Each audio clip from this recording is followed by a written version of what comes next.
Today we'll talk about Ajantha caves in Maharashtra. So Ajantha caves, now located in Maharashtra, were part of Hyderabad Deccan till 1956. They were discovered in around 1819, the early 20th century, early 19th century, sorry, when a British official was going on a hunt. So they stumbled upon these caves and they found that there are very beautiful paintings are there in the caves. So they informed the colonial government, and the colonial government has put some efforts to conserve and to document the Ajantha caves. That's how we got to know where and what is Ajantha. And particularly when it comes to Hyderabad, Ajantha and Ellora were part of Hyderabad Deccan. So in the 20th century, Ajantha and the location of Ajantha was really developed by the Nizam's government.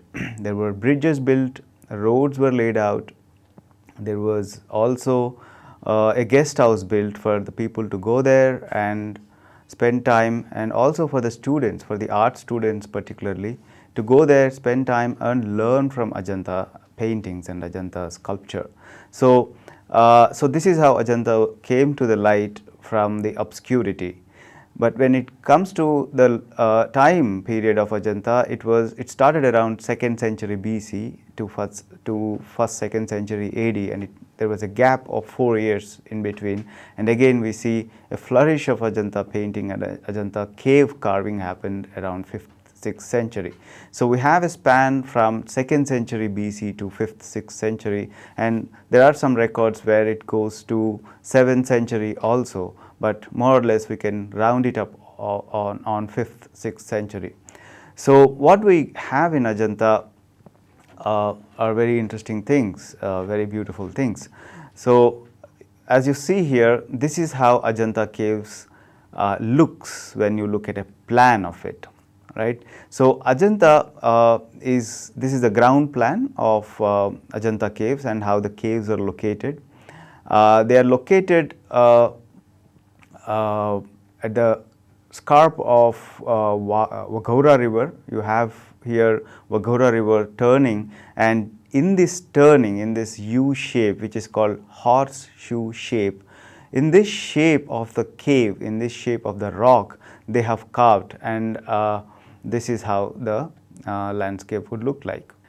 This is how the aerial view of Ajantha, with 𝗂𝗂𝗱 river flowing below. So you have river underneath, and from the river you go up into the caves. So there were no roads in the 2nd century or 5th century. So people used to reach these caves through the river, through the boat and through the boats and through river. There was no pathway to them, but so it is interesting also see why and how these caves were carved here. These caves acted as halting centers for the merchants, for the businessmen, for the traveling businessmen, and they were also a sort of hostels, a sort of dormitories for the monks. So this is located in this the secluded place where the monks can sit there and meditate. So it is a place which is removed from the society, from the community, for the monks, the Buddhist monks, to meditate and to kind of be in that state of meditation. So this is the aerial view, as you see, and this is another view where you can see the details of in this particular photograph. You can see the cave carvings. So and you have the river underneath, which is no more which doesn't flow anymore. You have a small stream sometimes when it rains heavily, but in those times the river used to really flood, and we have marks inside the caves where the river would swell and it go into the caves. So we have watermarks inside the caves also, and this flooding sort of spoiled and damaged the beautiful fresco paintings that we have, and we will see some of the examples as we go ahead now. And yeah, so there were 31 caves altogether, 31 caves excavated. So they excavated out of this solid rock, and the shape of the rock is called horseshoe shape, and in that rock they have carved 31 caves, and it is a solid rock, and it was scooping out of the rock. So it took a lot of effort and time for these for those masons, artisans, to carve it out. So the numbers are given later by the archaeology. The numbers were laid out from 1st to 31st, 1 to 31, which are given from right to left. So when you enter, so now after the Nizam's efforts and later in the post-independence, the archaeology has put efforts in developing that particular area, and they have built proper bridges, proper pathways to reach the caves. So in 1956, the Ajantha and Ellora caves goes into Maharashtra when the state of Maharashtra was formed.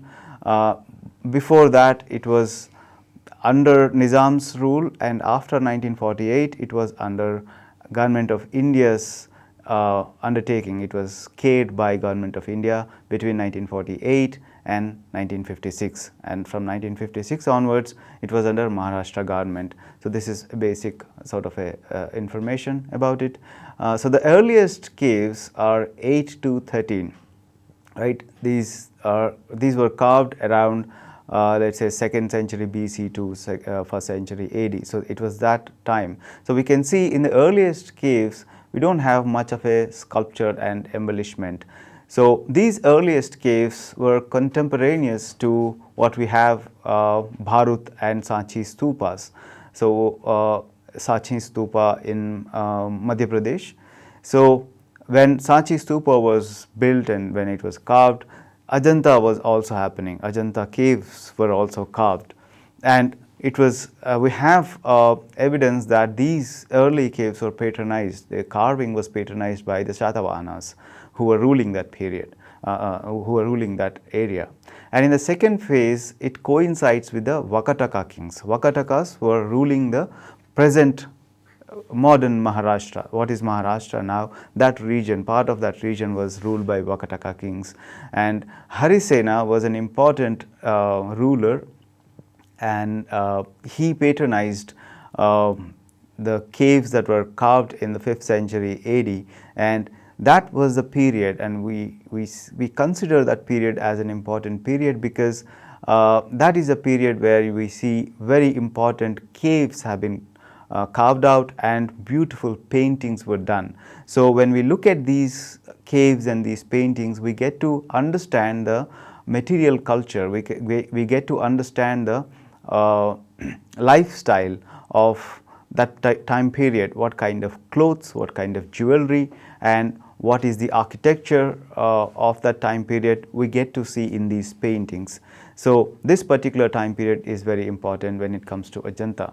So Ajantha, as you can see in this image, the carving of the caves happened in multiple layers, at least in 2 layers, 2 levels rather.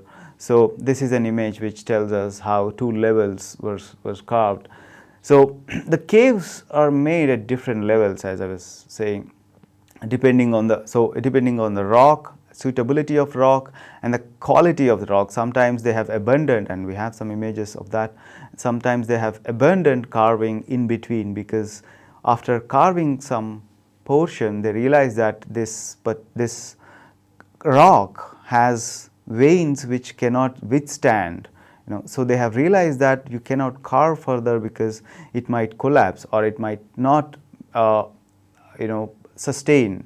So they stopped in between, and we have few examples like that.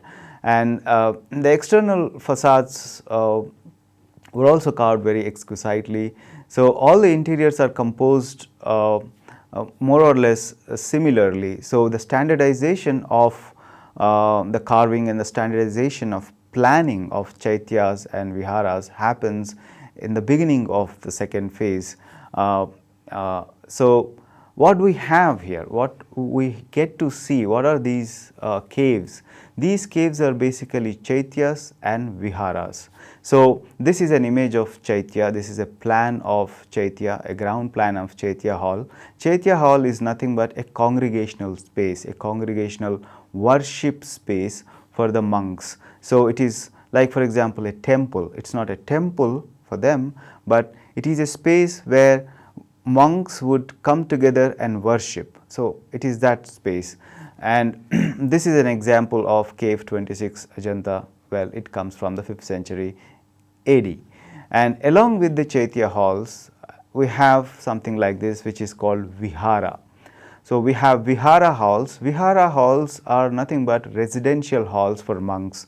They used to live there, they used to stay there, and in these small rooms, as you see in this plan, where the rooms are on the periphery, it is in the center you have a squarish space carved out, and within the square you have a squared pillared hall. It's a pillared hall, you have pillars.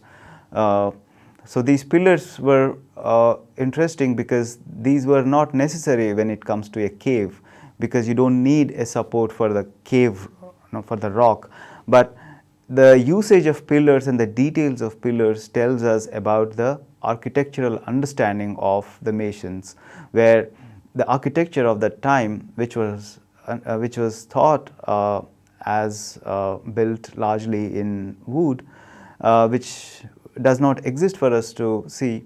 So these halls and these chaitya halls as well as vihara halls, we get to see the architectural understanding and the architectural embellishment and the details of the architecture that existed at that point of time. So though the pillars here are not structurally important, structurally lending themselves, they are not lending themselves to the holding of the structure, but they act as an architectural element. So you have this squared pillared hall, and in the periphery surrounding this square hall you have these small cells, and these are the cells in which monks used to stay. And if you go inside the cell, you have a small stone bed and a small stone pillow. So it was very austere, it was a very simple life, and you have a small shelf carved into the cave rock, and where the monks' belongings would be kept. Minimum clothes, maybe a book, or basic belongings of the monk. So it was a very simple life they used to live, and this is an example of, again, from the 5th century AD. So let's get into looking at the images of the caves. So this is cave number 9 Ajantha, where you have it is a chaitya hall. Like, this is how it looks. You have pillars on either side. You have a stupa right in the center. It is an apsidal plan. Apsidal plan is nothing but you have a round at the back, and if you have we have seen that in the ground plan how it looks. So at the apse is the end of the cave. So right at the end of the cave, when you enter from the center of the entrance, when you enter and you see right in the center this stupa standing, and initially in the early phase, which is a Hinayana phase, in the early phase Buddha's image was not used. In the early phase you have stupa symbolizing Buddha. So Buddha's image was not used. Buddha's anthropomorphic image means the human form of Buddha was not used. The symbolic form of Buddha was used, which is stupa. So you have stupa right in the center, and on either sides you have columns, and you have a circumambulatory path, that which is you can go around and you can take rounds, you can circumambulate the stupa. So you have these paintings. There are paintings on the surface of the pillars.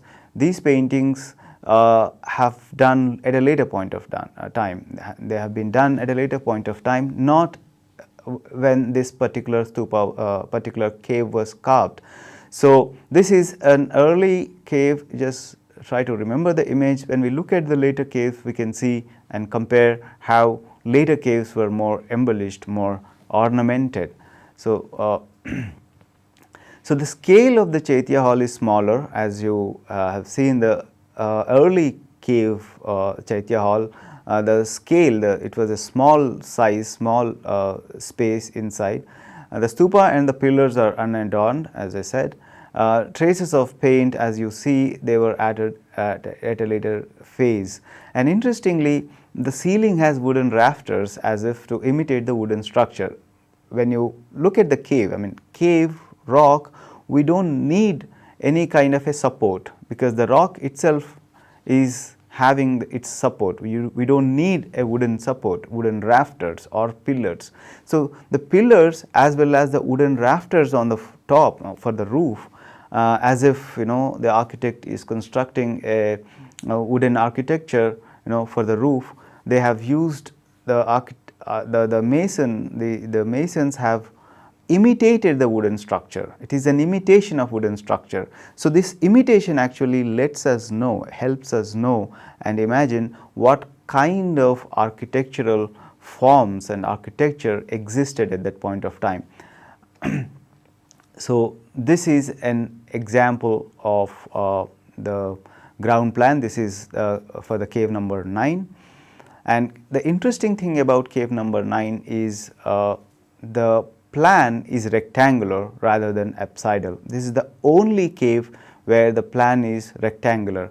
If you look at the apse where the stupa is located, the stupa is round and you have an apsidal colonnade. Colonnade means a row of pillars. So you have an apsidal colonnade, but at the back the plan is quite rectangular. It is not apsidal. If you remember the first slide of the ground plan, you see that the plan also is apsidal. The back side of the pillar, end of the Chaitya hall was also apsidal. So this is the only cave because this is one of the earliest caves that were carved. So they were still maintaining a rectangular plan. This is the facade, and the facades, the front portions of these caves were very detailedly carved, and the sculpture that you see on the surface of Buddha, these are added later. In the earlier phase, you don't have Buddha's image shown in anthropomorphic form. So these are added at a later stage. So you have a huge window on the top, and right at the bottom you have 3 entrances, one in the center and other on the 2 sides for the 2 aisles. How do we read the plan? The plan, if you look back, if you see it, the central space is called nave and the 2 sides that you have are called aisles. So 1 nave and 2 aisles. So you have here, if you look at the entrance, you have right in the center is the entrance for the nave, and on the sides you have entrances for the aisles. And the window that you see on the top, which is like again a horseshoe kind of a window, horseshoe shaped window, which is carved over there, which was open, and what you see, the wooden structure that you see now is a later addition by the archaeology. So yes, this is, so we have seen an example of Chaitya hall, and this is an example of vihara. Vihara, you don't have pillars in the earlier phase. This is an example from 1st century AD, and the cutting and the carving are simple. You don't have much of an embellishment, you don't have any painting, and you have simple halls, simple cells at the periphery of the halls, and you have right over above the entrance to the cells and a continuous motif that you see touching the roof above this entrance of the cells is the same kind of a horseshoe shaped window kind of a motif, which is which continues, we can see which continues in Ajantha throughout, which is called moon shaped, which is called Chandramukha. So yeah, So this is the early squarish central hall. We have seen small individual cells on the peripheries, and you have monks who stay in that. The structure was entirely unadorned, as I said, and Chandrashala or Chandramukha or Chandrashala, which is like moon window. The motif that you saw over the entrance is Chandrashala motif, and right underneath the motif you have railing. The railing motif comes from Bharut and 𝗧𝗦𝗔𝗧 sculptures. So if you look at Bharut and 𝗧𝗦𝗔𝗧 sculptures, we get to see this particular motif of railing, the railing that it's like a fencing, and the same railing comes at a later stage onto the 𝗧𝗦𝗔𝗧 stupa also. So the cells are mostly unadorned, and as I said, there is only one stone bed and pillow, and the bhikkhus are nothing but monks, and they would keep their personal belongings and an alms bowl or their robes in the small shelf that they would have inside. So this lifestyle, this simple lifestyle of living in this vihara and then going into chaitya and and worshipping and coming back and getting into this meditational practice. It was not only meditational practice, but it was also an educational practice, right? So spiritual as well as educational, sharing of knowledge. So it was a kind of a spiritual retreat for monks, for their spiritual practices. And yeah, this is an example, cave number 24. This is an example of how we can understand they used to carve, how carving was done. Okay, this is unfinished, as I was mentioning. This is left unfinished in between, and this tells us, when you look at this cave, this we can understand that how they used to carve, how they used to scoop out, in what stages, and it shows that there are masons with different specializations. There would be a group of people who just scoop out the rocks material, and the other group is more specialized in carving the details, so or in finishing. So you have different specialized groups, it appears. So, and the kind of marks and the way they used to use chisel and the way they used to carve and the direction of carving. So all these details can be understood when you look at these examples of the left out unfinished caves at Ajantha. So this unfinished cave that you see here, it comes from the second phase of Vakataka kings and we can see the chisel marks right there. And this is a later stage cave of Ajantha, coming from Vakataka, 5th century of Vakataka dynasty, cave number 19. And if you look at it, the facade, the entrance is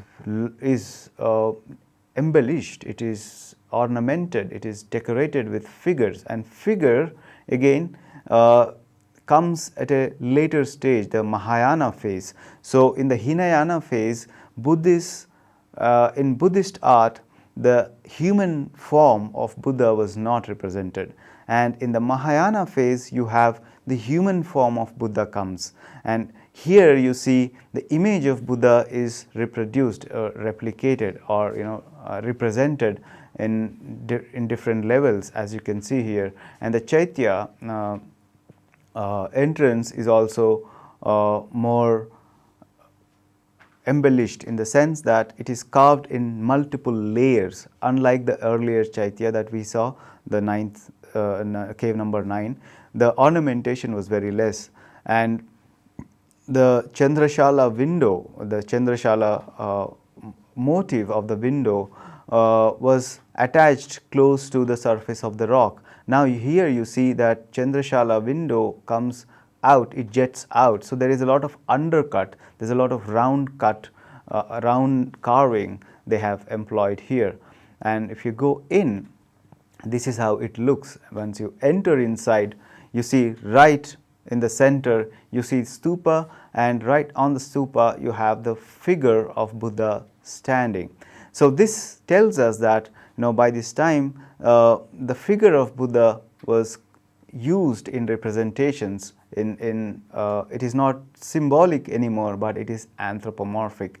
And look at the pillars. The pillars are more detailed, unlike the flat, unlike the unadorned pillars of cave number 9. Here we have very detailedly carved pillars, and this is an apsidal plan. You have a circumambulation, you can go around and see what, and we have here the sculptural carving also.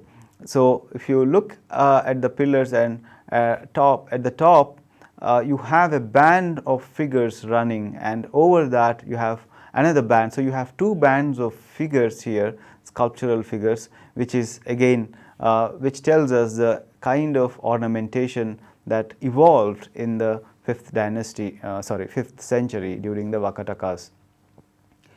So and you also have these figures painted. So the sculptures were painted at that point of time, which is different from the earlier phase. And the anthropomorphic body of the standing Buddha is superimposed on stupa. So these are the important features: the anthropomorphic form of Buddha, as well as the sculptural embellishment and the painting of sculptural embellishment in the 5th century. So this is an important phase, and this is an example of cave number 26. It is a Chaitya hall. So unlike the standing Buddha in the earlier Chaitya that we saw, cave number 19, this is Buddha sitting over the surface of, represented over the surface of the stupa. And the stupa looks here like slightly oblong. It's not round like the cave number 9, but it is slightly vertical, as you can see here. And the stupa also gets a detailed carving, and you also have the entire cave carved with certain detail and ornamentation, sculptural embellishment as well as painted sculpture. And so when we move from the architectural understanding and the sculptural understanding, sculptural examples to painting, and cave number 17 is an important cave to look at paintings, and cave number 1, which we'll look at little later. Cave number 17, you have the entire cave painted, and these are painted in fresco technique, and largely fresco buono was used. Fresco buono is a technique where you paint wet on wet. You have a wet surface of lime plaster, and you use wet color on the wet pigment on the wet surface. So it is called fresco buono. And throughout Ajantha Ajantha murals, and these are called murals because they are painted on the walls, and this technique was used, and the colors were largely locally found. They are mineral colors and ground into powder and painted on to the surface of the lime plaster. And apart from the mineral colors that are available locally, you have particularly lapis lazuli that comes from outside. So largely mineral colors that were available around this particular location, and they have got lapis lazuli, which is a very costly and very precious color. That comes from outside. So the architects, masons, sculptors, painters, and laborers all worked in large numbers at this site. It is not like few people can do it. You have large numbers of architects to plan it, plan the cave, plan its orientation. And masons are the persons who carve, who work with stone masons, and sculptors who would carve very beautiful sculptures of figures and different ornamentation. And painters and other laborers, they worked simultaneously. It's not like, as we have seen one unfinished cave where they were working simultaneously. You have masons, the laborers carving out the stone material, the cave material, and the other group of people who were sculptors, they were giving the finishing. So they all worked together. So what happened between 2nd century AD, end of 1st century AD and 4th century, 5th century, we don't know what happened. There was a gap of 4 years, and the Ajantha carving gets back. Ajantha carving again regains its momentum during the Vakataka dynasty. And as you see, this is an example where, so they have painted throughout, not only on the walls, but they have painted the roof surface also, and with beautiful floral ornamentation. So the masons, as the masons excavated, sculptors began to work on the stone decorations, painters followed that. So these caves were carefully planned. It's not that you were planning as you are going ahead, but they were planned with proper understanding, with proper calculation. Though there are mistakes, and when there were mistakes, they left it out. They didn't go forward, they left it out, but they appear to have been planned carefully. And this is another example of roof, and we can see different motifs. And so these paintings tell us about the knowledge of drawing, the knowledge of painting, the knowledge of the world, the knowledge of the nature. So the knowledge and the observation of the artists, the painters, of the society. So it is not just the society, but nature and the world around, and the kind of lyrical, the kind of elegant quality that you have in these paintings. So the paintings were made in the dry fresco method. The colors are mostly all natural and locally procured, except for some precious colors like lapis lazuli.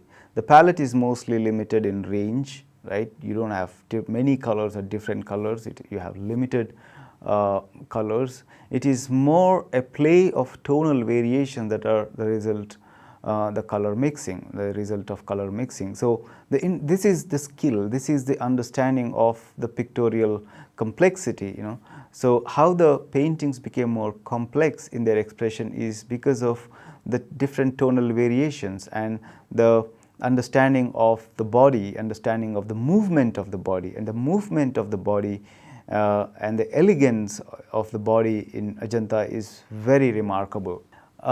So the movement, the elegance, all comes from the fluency of drawing.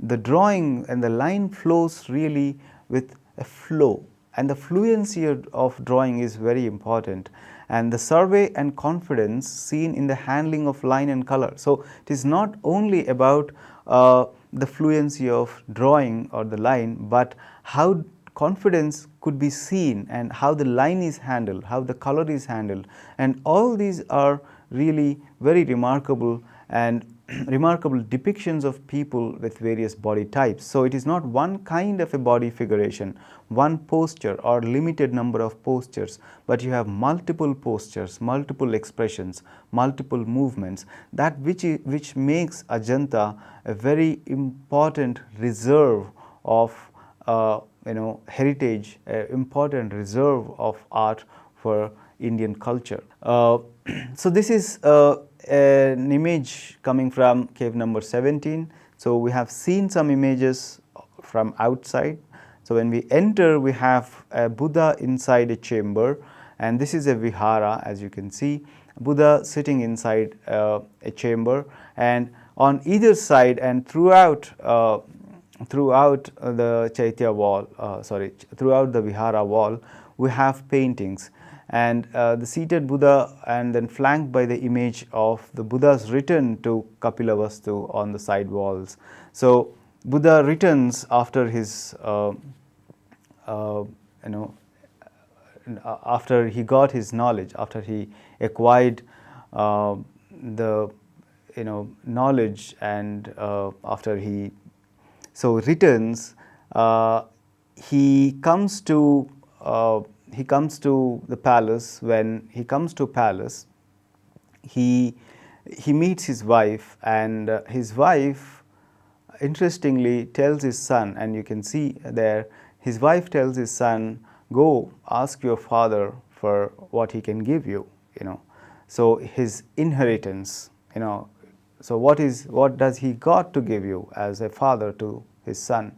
So he gives, what does he give? He gives nothing but the knowledge that he gained. So here, if you look at this painting, Buddha is shown, the figure of Buddha is shown in larger dimension, and the figure of wife, Yashodhara, and Rahula, the son, are shown in smaller dimensions, in smaller size.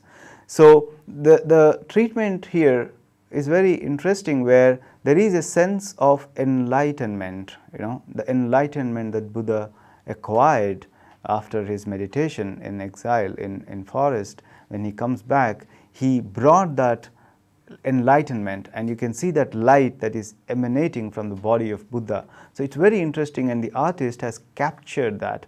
And to make Buddha look bigger, not in terms of here the size of the figure Buddha, which is bigger in dimensions than the other two figures, means that he is important, he is more enlightened.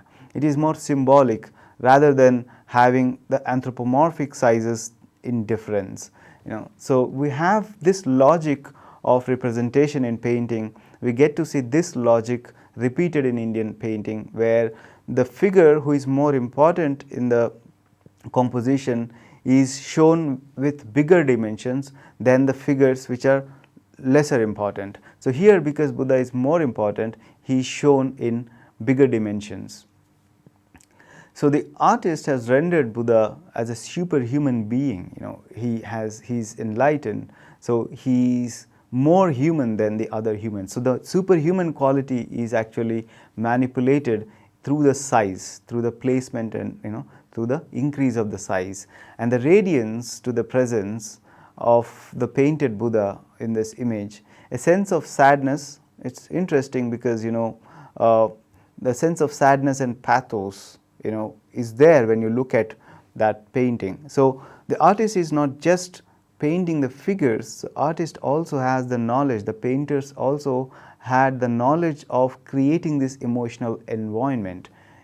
So now let's move to cave number 1. Cave number 1 is a very important cave where you have exquisite paintings painted, right? Cave number 1 is again a vihara hall. It's a vast, and if you look at the cave number 1 plan also, it's very sophisticated. I mean, the carving is very proper, unlike the earlier vihara that we have seen. So this is a vihara, and the large central hall with individual cells, as I said, to just repeat, the room opposite to entrance to the cave has a large image. So we have Buddha image in these viharas coming from the 5th century AD. That is one thing one needs to keep in mind. The image of seated Buddha, the meditative Buddha, and Buddha in preaching gesture.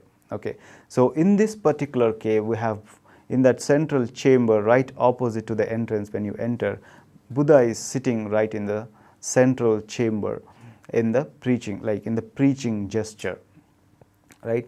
And this is the entrance, and you can see here how the pillars are very well carved, they are ornamented, and you have an entrance here, and this is from the other side. And interestingly, the light, the element of light is very important, because these caves did not have light coming from anywhere but only from the entrance. So the light was quite limited, right? So the limited light creates a sense of meditative ambience, and the inside was largely lit by the lamps, right? So light, the element of light is very important to consider when we look at these, because when you look at the paintings, we do not have light inside. I mean, they did not have light inside when they painted. So how did they paint? We don't know. They might have used reflectors. I mean, if you use a sort of a polished surface and direct the sun inside the cave, and that would lit up the cave, right? If you look, for example, if you use the mirror and you reflect the light of the sun through the mirror and it goes inside the cave. So that is one of the techniques that they might have used apart from the lamps. So if you go in and you see the interior is fully painted, not an inch is left unpainted. You have ornamental designs, you have figure narratives. And what are these paintings? What are these figure narratives? Apart from the life of Buddha, you have Jataka tales. Jataka tales are nothing but the earlier incarnations of Buddha, right? The story, the life story of Buddha that, apart from his own life that he lived, you have, as Gautam Buddha, you have earlier incarnations also represented in these Jataka tales. So Jataka tales are nothing but the stories of life stories of Buddha. So this is an example of the interior of cave number 1, and you see the pillars are carved with good amount of detail, and you have right in the center the Buddha seated in the preaching posture in the chamber, and on either sides these two are important images, these were important paintings that we get to see even now reproduced in numbers. So right in the center you have Buddha in this chamber, and they are flanked by bodhisattvas. So on the left side you have Padmapani Bodhisattva, and on the right side you have Vajrapani Bodhisattva, and this is the detail of the Padmapani Bodhisattva. And you see how compassionate, Padmapani Bodhisattva is a representative of compassion, Bodhisattva of compassion. And the painting is also done with the elegant movement, elegant posture of the body, and he's holding a lotus. And if you look at the face gives this sense of transcendence, this sense of meditation. And this is Vajrapani Bodhisattva on the right side. So Vajrapani Bodhisattva, you have the bearer of the diamond thunderbolt. So which is why Vajrapani, the bearer of the diamond thunderbolt.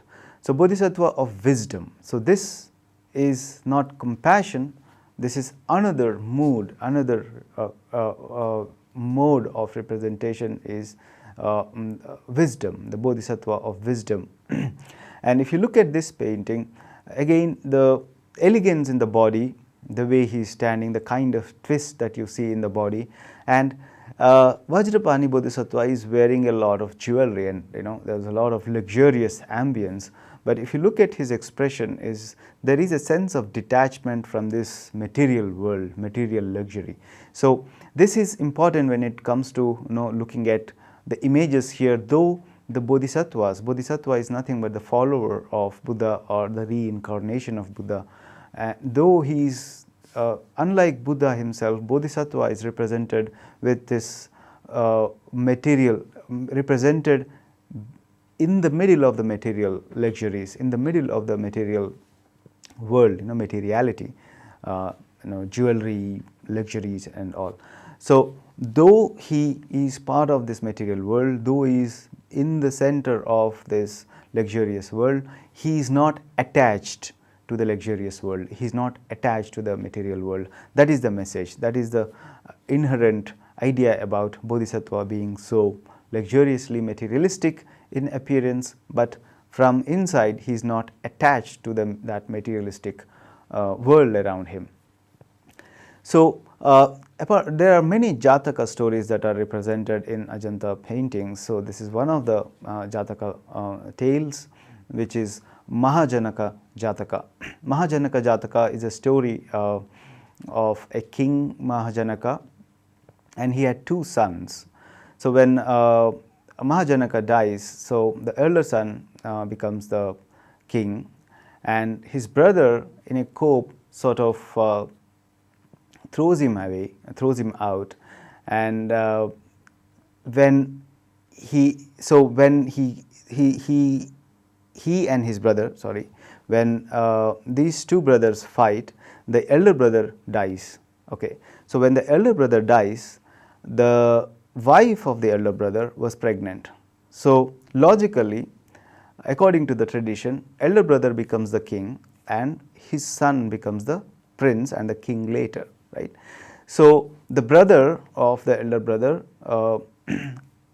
kills the king and then he becomes the throne, I mean he assumes the throne. So, the wife of the elder brother, wife of the king, goes away to save the child and she gives birth to the child, and that child when he becomes 16 years old, he knows the story of this and then he wants to take back the throne. So, this is the story, and the name of the son was again Mahajataka, the name of the grandfather. So, the mother of this son names him after the grandfather. So, so again it is Mahajataka, the grandfather's name. So, this boy Mahajataka attacks his uncle and he wins and he takes the throne, and then later he renounces it. So, this image that you see is the coronation ceremony, you know, the scene when he was placed a crown over his head. So, he has won the throne and then he is coronated as the king of the kingdom. So, after that he decides to leave the kingdom and go into the exile into the forest. So, this is the moment. So, this Jataka, this particular image that you have, we have a set of images, the entire story is laid out on the left side of the vihara that we are seeing now, cave number 1, and the narrative is very interestingly laid out. So, you have episodes laid out one after another, and architecture, as you can see in this image, architecture plays an important role in dividing the episodes, you know, one episode after another episode. So, the division of time, almost like a filmic frame, you know. So, the division of time is done by using architecture, and architecture here also lets us know that what kind of architecture was used, how architecture existed at that point of time. And if you look at the garments and the jewelry, so by looking at the garments and jewelry, we can understand the kind of material culture, the kind of culture they lived in. And what happens when he was trying to leave was his wife did not want to leave him, because she calls the musicians and she arranges a music band, and she wanted to lure him to stay back in the palace, but he was decided that he will leave the palace and go for meditation, for enlightenment, in search of enlightenment. So, these are the images from that, and you can actually see the kind of elegance of the figure. You can actually see the fluency of line here and the variation of colors and the detail of the ornamentation. And we, very interestingly, if you look at this lady in the center who is supposed to be the wife of Mahajanaka, and dressed in this very beautiful dress, very exquisite, and what you see in her garment is the ikat design, right? The ikat, which is very famous now. We have ikat in Pochampalli, we have ikat in Odisha. So, the ikat design existed then. I mean, the textile historians have seen, I mean, we get to study different forms of textiles through these representations, and there are various other examples, and this is one of the examples where we can understand that ikat as a technique of weaving or as a technique of dyeing existed, as a textile technique existed at that point of time. So, we have seen Ajantha, you have a set of cells which are viharas, and you have chaityas. Chaityas are the spaces where you congregate and worship, and viharas are the place where monks used to stay. And in these viharas, at a later stage in the 5th century, which is an important 5th century AD, which is an important time period during Vakataka dynasty, you have caves carved out with a lot of importance given to painting and the representations of Buddha's lifestyle and life stories.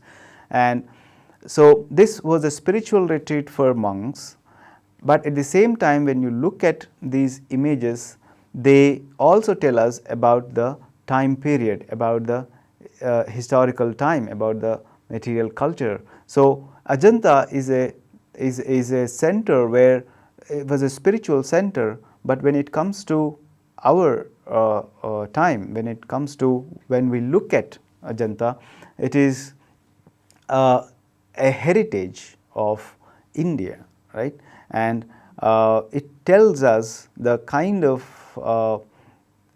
skill, the kind of knowledge, the kind of different kinds of knowledges, and the skill of painting and sculpture and architecture existed at that point of time. And when we look at it, we have to consider the spiritual dimension as well as the material dimension of the Ajantha caves. Thank you.